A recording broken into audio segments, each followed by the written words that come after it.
Hi everyone, my name is Rachel Aichler. I'm a family nurse practitioner and I am the owner of my business called Self Care for You. I am at my practice right now and this is what it looks like. I need to get some artwork on the walls here. But anyway, it is for health and wellness. I decided to venture out on my own in the middle of May of last year, 2024. After really just being burnt out and exhausted working as a family nurse practitioner out in the community. I worked with mostly elderly, and I love that. That's always been my happy place.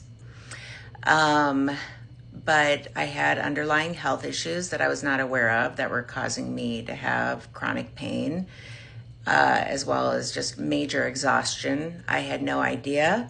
I was going to my doctors and getting tons of labs done. No one could figure it out. I had a hint of what was going on. I knew it was related to my hormones, but nobody could pinpoint it. And as a family nurse practitioner, I even told my endocrinologist specifically what to order. The nurse practitioner there kind of treated me as if I was a nervous Nelly and dismissed me. At least that was my perception of the interaction.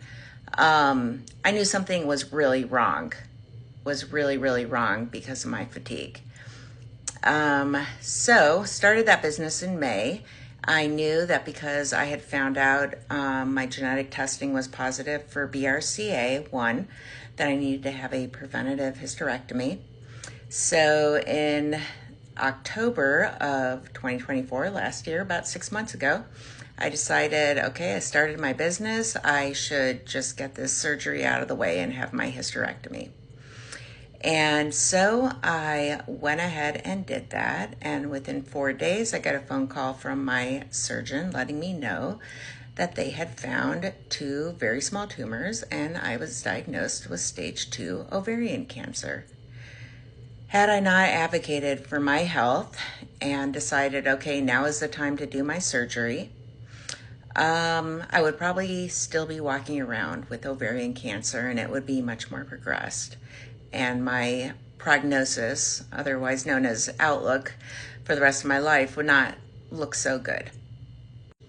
So let's rewind back to the end of 2020 when I actually decided to have genetic testing. And why? Why would I have genetic testing randomly? Well, I went in for my annual mammogram, and instead of just telling me to go get dressed and I can leave after it was done, I was told to wait in the lobby in my gown, that the radiologist had seen something and wanted to do an ultrasound on one of my breasts. My whole life flashed before my eyes. This is still a challenging story to tell. I have 3 children. So, of course, as a mother, your thoughts go to, oh my God, I have breast cancer. I'm going to die. What's going to happen to my kids? Who's going to raise them? I mean, horrible thoughts go through your head.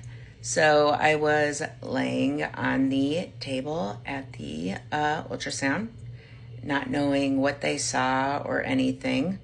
The ultrasound technician finished, went to the radiologist, came back, said that the radiologist said whatever they had seen was most likely, it was 95 to 98% chance of being benign, and that I should just come back next year for my annual mammogram. You know, that sat very uncomfortably with me. The other part of that was scary was whatever they had seen in my breast, I had never felt it. And I was performing my monthly breast exams on myself. I have very large breasts at 38 triple D. I was huge. But, and I had also breastfed 3 children. So I have plenty of tissue there to examine, never felt a bump, never felt anything. So that is the terrifying thing about breast cancer, is that most women don't feel anything. even if you do monthly exams. And that's why it's important to go in for your routine mammograms so that they can catch things and catch them early so that they can be treated early and you can have a good outlook. So I told my older sister about what had happened, and she strongly suggested, you know what, Rachel, you should go get a second opinion. So I went to another practice that specializes in cancer and research, and I knew my father's sister had passed away from breast cancer, so I was worried that it ran in the family and that I had inherited that gene. So I went in there, I told the physician's assistant all about my history. She did an exam, there was nothing noticeable. So I advocated for myself to get genetic testing. I was not high risk enough for my insurance company to cover it, so I had to pay for it out of pocket. It was $75, but it was the best $75 that I ever spent in my life. And within 2 weeks after sending my genetic test in, I received a frantic phone call from the PA telling me that I was positive for BRCA1 and that I now had to have a bilateral mastectomy as well as a total hysterectomy. Now, had I not gone for that second opinion, I would never know that I had BRCA1. Fast forward to this date, 2025, March, I am now about to start my 4th round of chemo because the tumors they had found were very dangerous. It's called high-grade serous, and so they're treating it very aggressively. Had I not known anything about this, I would never have I've already had my preventative mastectomy. I had that 2 years ago, and everything is healed well.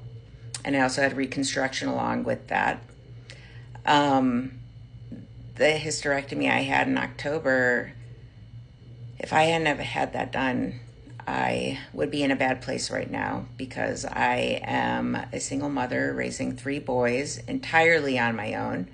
My ex-husband, when I divorced him, decided to be the selfish brat that he is.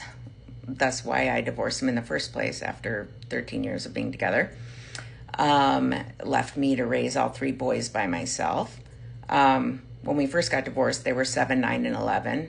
Now they're 11, 13 almost, and 14.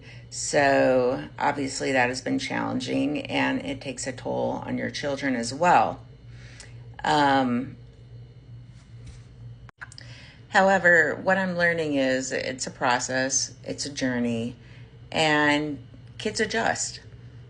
When my hair started to fall out after the first round of chemo, about 2.5 weeks in, I had to shave my head because it just looked goofy and it was all knotted up. I had long, thick blonde hair, which hopefully I will have again one day. And in the meantime, I'm a shiny head, and it is what it is. I've embraced it, or I'm still embracing it. I can't say I 100% embraced it. It's still shocking when I look at myself in the mirror because your hair is a big part of your identity. But again, it's a journey. Every day is a new day. You learn something new. This morning, before I came into my practice here to work for a few hours, my 11-year-old said to me, "Mom, you look really pretty," and he gave me a hug. And gosh, that made my day. That really made my day. I wasn't wearing a hat or anything. I've been wearing baseball hats to cover my head. But he told me with my bald head that I looked pretty, and that just, that meant a lot. Anyway, I hope sharing my story with you helps someone out there.